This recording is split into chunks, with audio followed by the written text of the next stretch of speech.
Bonjour à tous et à toutes. Ce cadre est un peu étrange, mais vous allez vite comprendre pourquoi. Aujourd'hui, je suis ravie de vous accueillir. C'est une vidéo qui va un peu faire suite à celle que j'avais appelée la bibliothèque de celles qu'on n'édite plus, puisqu'à l'époque, j'avais parlé des œuvres complètes de Madame Riccoboni, qui se trouve là-dedans que j'ai pas encore ouvert. Et je vous avais dit que j'allais économiser sou à sou pour me les offrir. Or, j'ai eu la chance, j'ai une marraine qui répond bien à son rôle de bonne fée, qui a en partie mécéné l'achat des œuvres complètes de Madame Riccoboni.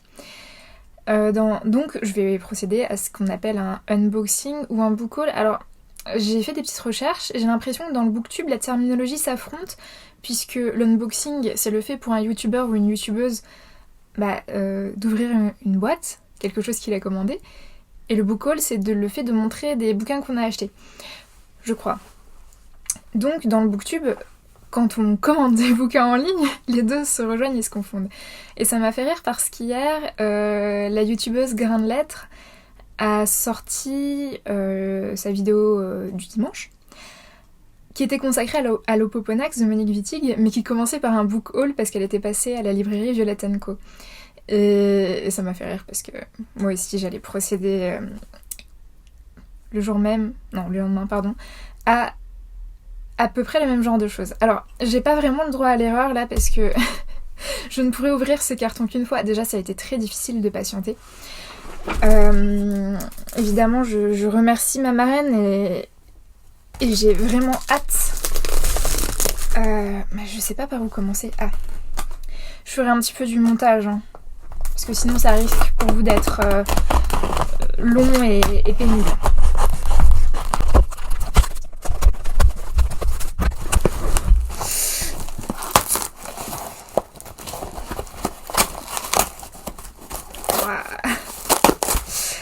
Alors, il y a 6 volumes. En fait, j'ai pas trop regardé en amont en quoi ça consistait ces œuvres complètes, parce qu'il y avait plusieurs versions des œuvres complètes concurrentes sur le marché de l'occasion, donc avec des éditions plus ou moins anciennes.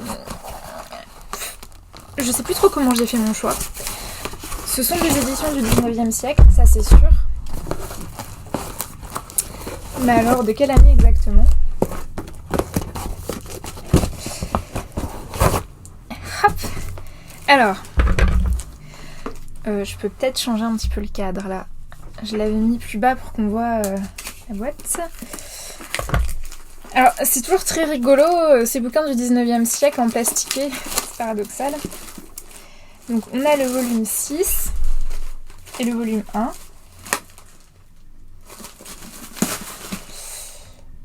Œuvre de Madame Riccoboni. Alors, de Marie-Jeanne Riccoboni. Le voilà la tranche. Alors, on va voir si j'arrive à trouver assez rapidement l'année d'édition. Institut catholique de Toulouse, il y a un petit tampon. 1818, donc tout début 19e siècle. Alors je rappelle que Madame Riccoboni, Marie-Jeanne Riccoboni, est une autrice du 18e siècle qui a été l'un des tout premiers best-sellers et qui a été lu massivement à l'époque où elle écrivait encore. Son histoire est rigolote parce qu'en fait il s'agit d'une comédienne ratée. Elle était tellement mauvaise au théâtre. D'ailleurs, je crois que c'est Diderot dans le Paradoxe sur le comédien qui la chambre un petit peu sur son jeu d'actrice. Je sais plus comment j'ai commencé ma phrase, mais en tout cas, elle s'est mise à écrire parce qu'elle avait besoin de nourrir sa famille et que le théâtre ne lui réussissait pas, donc elle s'est mise à écrire des romans épistolaires. Marie-Jeanne Riccoboni. Ça a été un succès monstrueux. Elle a encore été très très lue pendant tout le 19e siècle. Et puis en fait, ça c'est ce que j'expliquais dans la bibliothèque de celles qu'on n'édite plus assez rapidement. Et ce sont des choses qu'on peut retrouver en s'en référant au premier tome de Femmes et littérature, dirigé par Martine Reid, et à l'ouvrage d'Eliane Viello, Les femmes, la France et le pouvoir, le tome qui concerne le 19e siècle. Et en fait, elles analysent Martine Reid et Eliane Viello, les raisons qui font que des autrices qui sont encore très très lues pendant le courant du 19e siècle ne passent pas en fait la barrière du siècle, tout simplement parce qu'on les exclut assez systématiquement de l'écriture de l'histoire littéraire. Voilà. Donc, dans ce volume contient l'histoire du marquis de Crécy, l'histoire de Miss Jenny que j'ai lu, que j'ai adoré, l'histoire d'Ernestine et la suite de Marianne, parce que oui, Marie-Jeanne Riccoboni, à l'époque c'était des choses qui se faisaient. Elle a écrit la suite de la vie de Marianne, qui est un énorme roman de Marivaux. Et Marivaux, en lisant cette suite, a dit « Ok, c'est super bien écrit, c'est super, tu es la bonne continuatrice de la vie de Marianne. » Donc la suite écrite par Marie-Jeanne Riccoboni est considérée par l'auteur même de la vie de Marianne comme la bonne suite. Et ça pose des questions assez intéressantes en termes doctorialité. Il faut savoir que Marivaux n'a jamais fini un seul de ses romans. Il s'est arrêté en cours de route. Alors est-ce que c'était fait exprès ou pas, il y a des débats chez les spécialistes. En tout cas, La vie de Marianne, c'est un très très beau roman et on trouve la suite ici, donc je suis ravie de lire cette suite.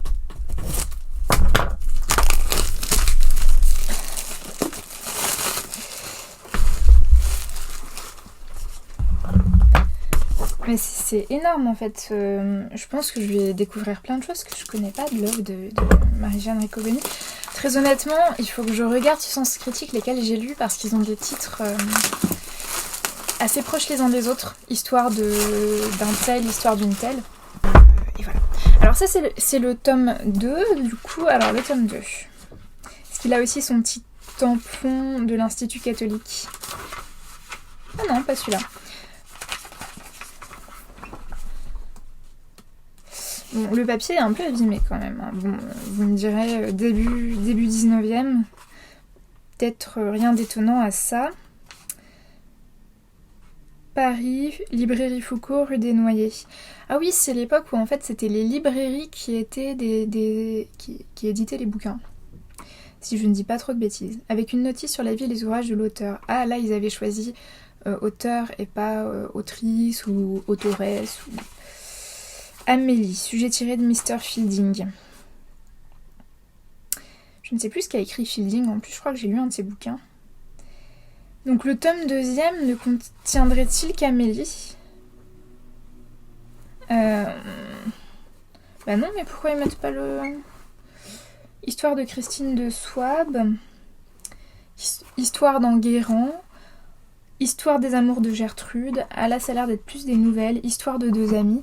Donc là on est plus face à des courts récits. C'est dommage qu'il n'y ait pas le sommaire, mais j'ai peut-être mal cherché.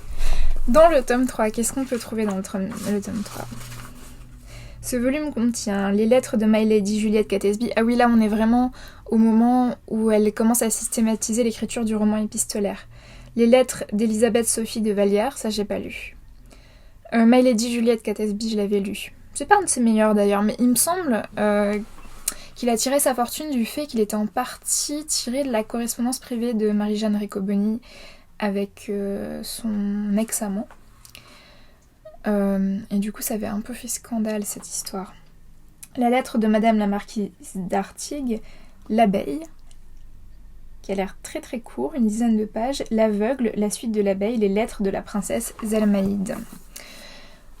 Je vais continuer cet unboxing par un retirage de sacs en plastique, puisqu'il s'agit aussi d'un livre acheté d'occasion sur internet, mais j'ai pu organiser une remise en main propre, donc j'ai un beau sac bouliné. Il s'agit d'un cadeau que m'a fait mon grand-père, merci beaucoup, d'un bouquin en fait qu'il me recommandait. C'est assez énorme, et ça s'appelle Gödel et Scherbak de Douglas Hofstadter, qui est un professeur en informatique, professeur-chercheur en informatique. Et donc c'est un essai, un jeune et brillant professeur d'informatique. C'est pas lui qui parle, hein, c'est les éditeurs qui font sa promotion. Établit des liens entre les gravures d'Escher, la musique de Bach et la logique mathématique. Il nous rend intelligibles des similitudes cachées entre des domaines aussi variés que la biologie, la psychologie, la physique, la linguistique. Le cœur de son propos est d'illuminer l'un des mystères les plus profonds de la philosophie scientifique moderne, notre apparente inaptitude à comprendre la nature de nos propres processus de pensée.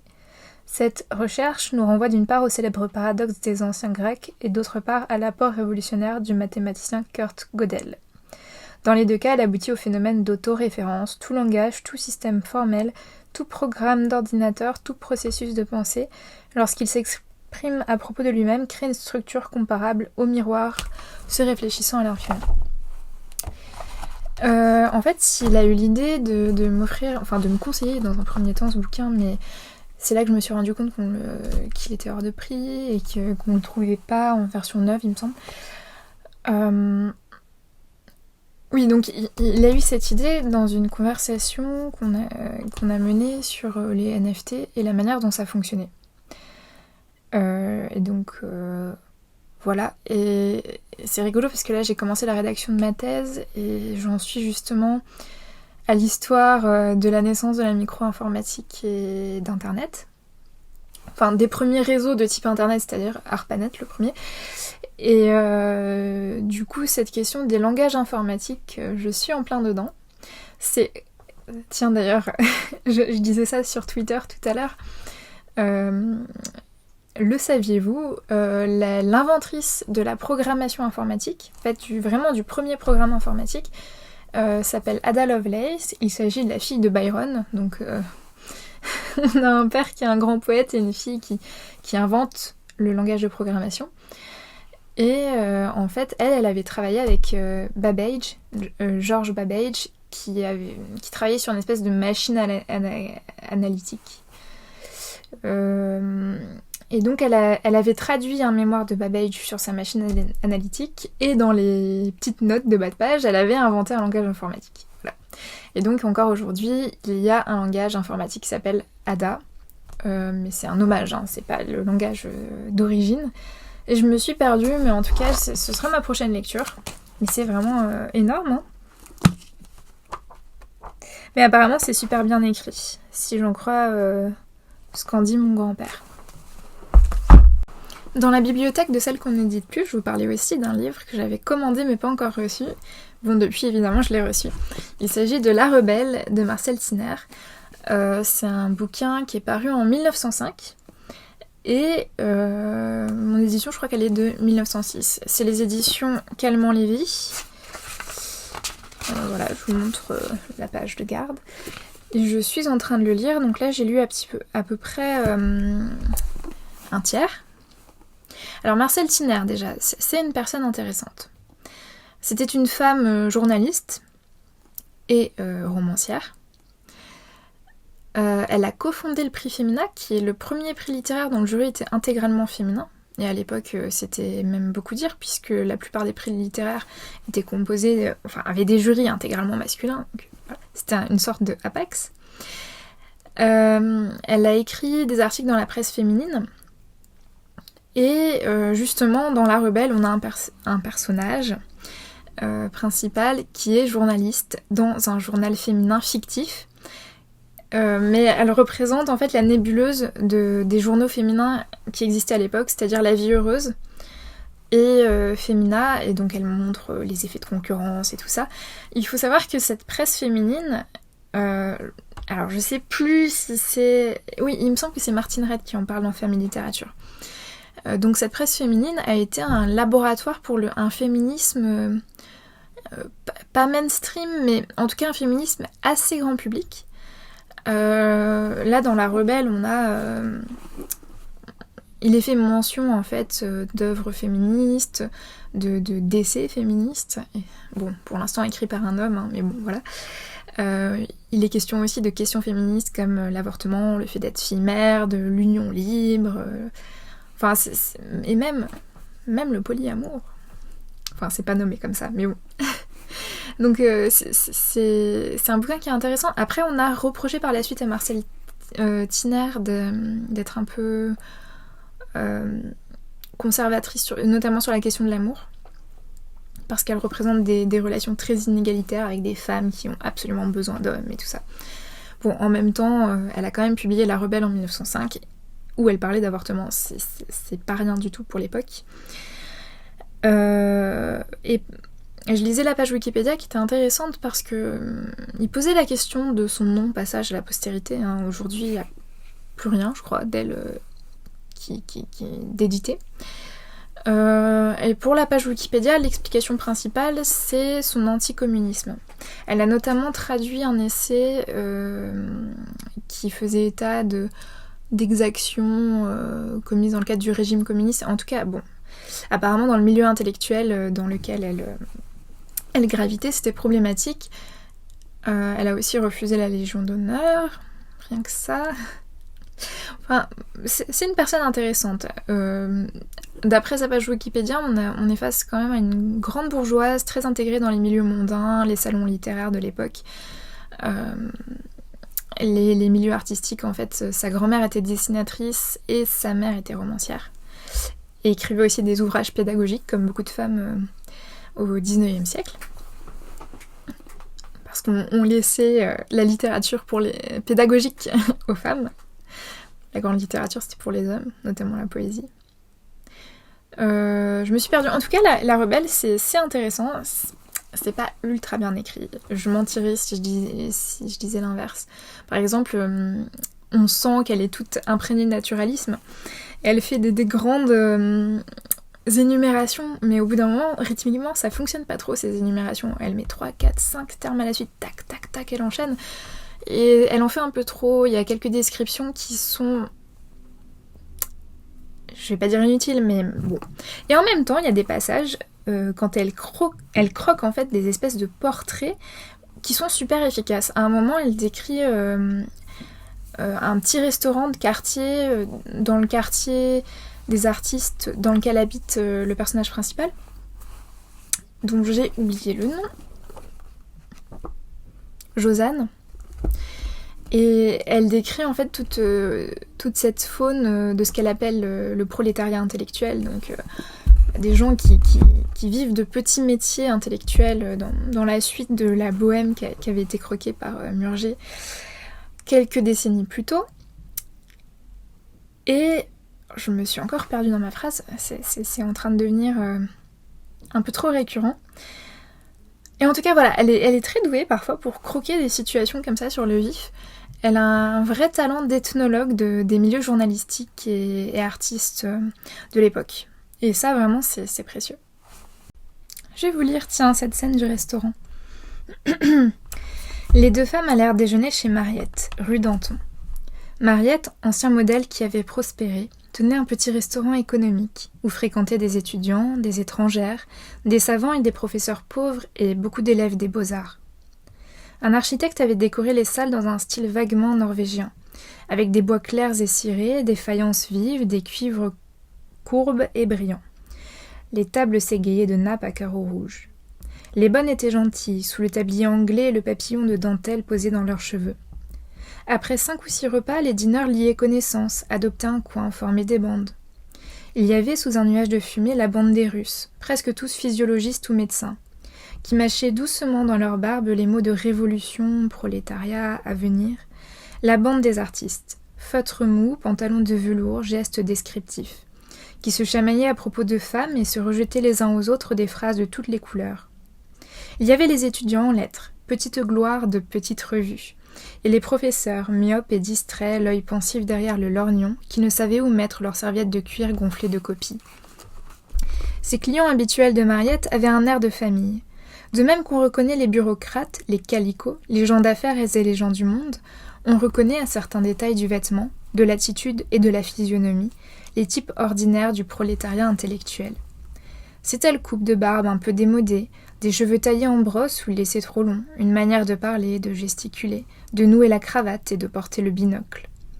Et si l'on voyait chez Mariette parmi de charmantes figures adolescentes beaucoup d'autres figures creusées, rageuses et bilieuses, des crânes chauves, des bouches amères, de grands corps déjetés et mal nourris, on y voyait moins que partout ailleurs les visages sans caractère, d'une correcte banalité, les faces ovines ou bovines, les yeux qui ne voient rien et n'expriment aucune pensée. Là, il y a un petit clash de la bourgeoisie. Les femmes, qui venaient là en grand nombre, étaient presque toutes des étrangères, étudiantes ou artistes pensionnées par leur famille et qui vivaient parfois par groupe dans le même atelier. Quelques Russes avaient des cheveux coupés, des feutres masculins et des lunettes. Les Scandinaves et les Allemandes, fortes valkyries aux tresses blondes, préféraient le costume réforme, long paletot et robe à taille courte sur le corset brassière. Ça, j'arrivais pas du tout à me le représenter. Parfois, des esthètes surgissaient, peintresses américaines ou modèles de Montparnasse, travesties en Béatrice par la fantaisie d'un amant. Et les dîneurs s'effaraient devant les béguins à paillettes, les manches à crever, les cimarres florentines taillées dans un velours de coton, etc. etc. D'ailleurs, c'est rigolo ça, peintresse, et elle utilise aussi le mot reporteresse pour parler du métier de Josane. Donc voilà pour la rebelle. Je vais passer un peu plus vite, mais j'avais envie de vous montrer par pure bibliophilie mes vieux bouquins, mes plus vieux bouquins. Et je voulais commencer par un livre qui m'a été offert par une personne adorable que j'ai rencontrée sur Twitter. Et je profite pour l'en remercier puisque c'est la vidéo dédiée au sponsor, n'est-ce pas ? Il s'agit d'un bon petit diable. C'est une pièce de théâtre écrite en fait par Rosemonde Gérard, la poétesse, et Maurice Rostand, qui me semble-t-il est son fils. Donc c'est une féerie en 3 actes et en vers, publiée en 1912 à la librairie Charpentier et Fasquelle. Et le plus beau, évidemment, de cette édition, c'est la dédicace par la poétesse Rosemonde Gérard. Dédicace qui date de 1919. Donc elle le dédicace à une dame, que je ne connais pas évidemment, que ce livre couleur d'églantine pâlie vous porte tous les vœux roses comme des fleurs que forme pour votre bonheur la plus triste de vos amis. C'est trop triste. Donc voilà, ce livre-là. J'ai aussi, alors ça je l'ai trouvé à Bouligny et j'étais trop contente, ça m'a coûté je crois 50 centimes. Les vacances de Camille d'Henri Murger, qui n'est plus édité.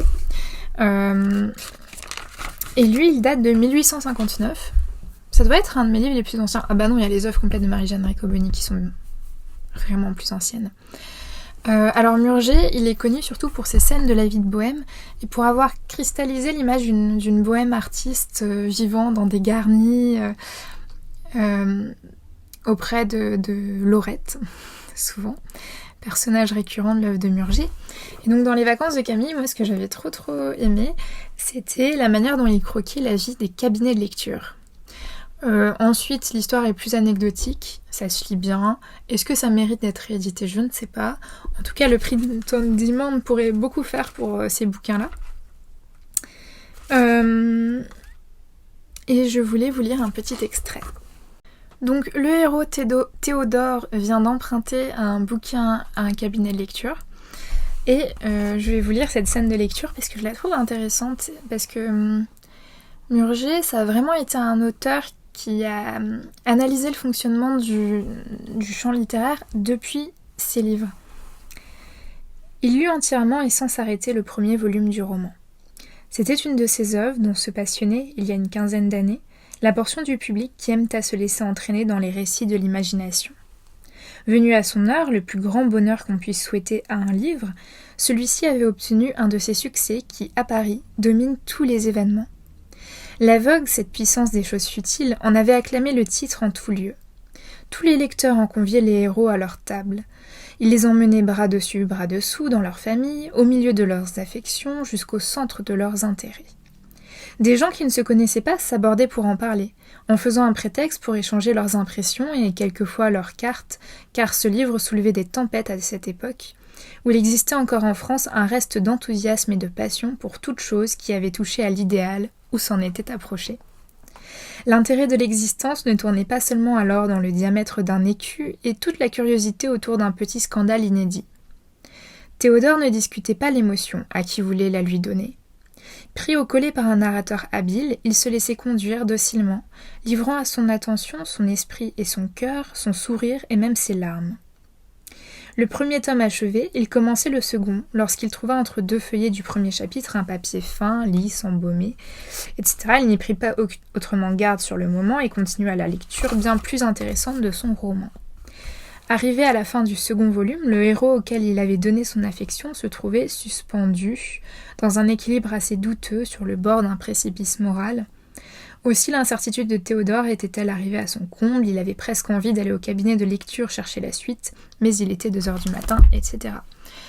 Je trouve super intéressante cette analyse en fait des best-sellers comme outil de lien social, outil de conversation, aussi cette idée d'horizon d'attente. un livre qui arrive à son heure.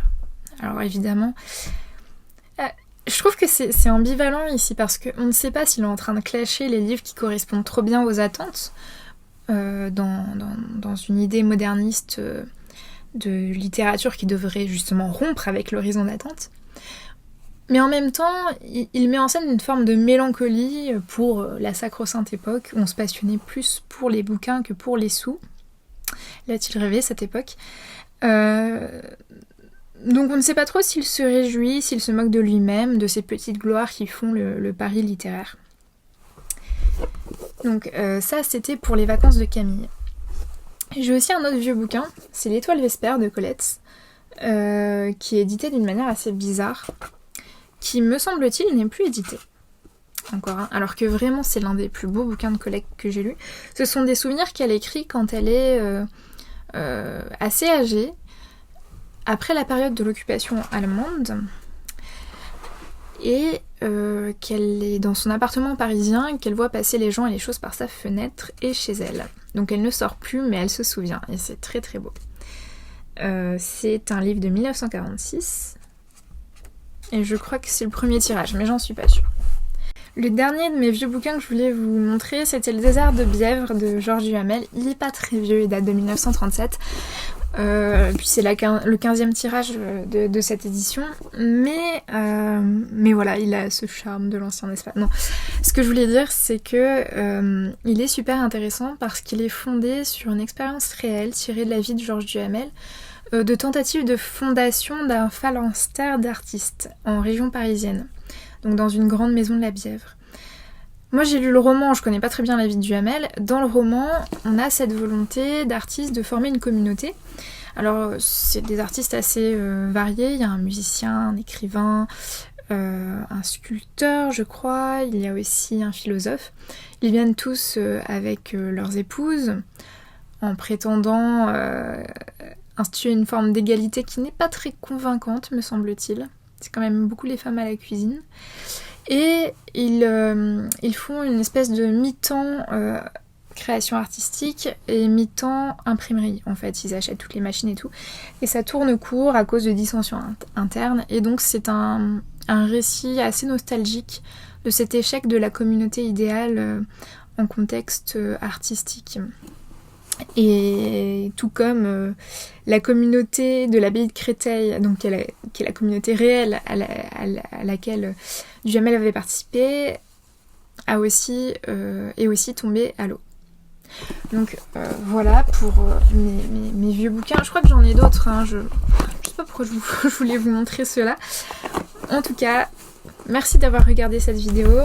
N'hésitez pas encore une fois en commentaire à parler de vos vieux bouquins, de ceux que vous avez dans votre bibliothèque et qu'en bon bibliophile vous êtes très heureux de posséder. Je vous dis au revoir.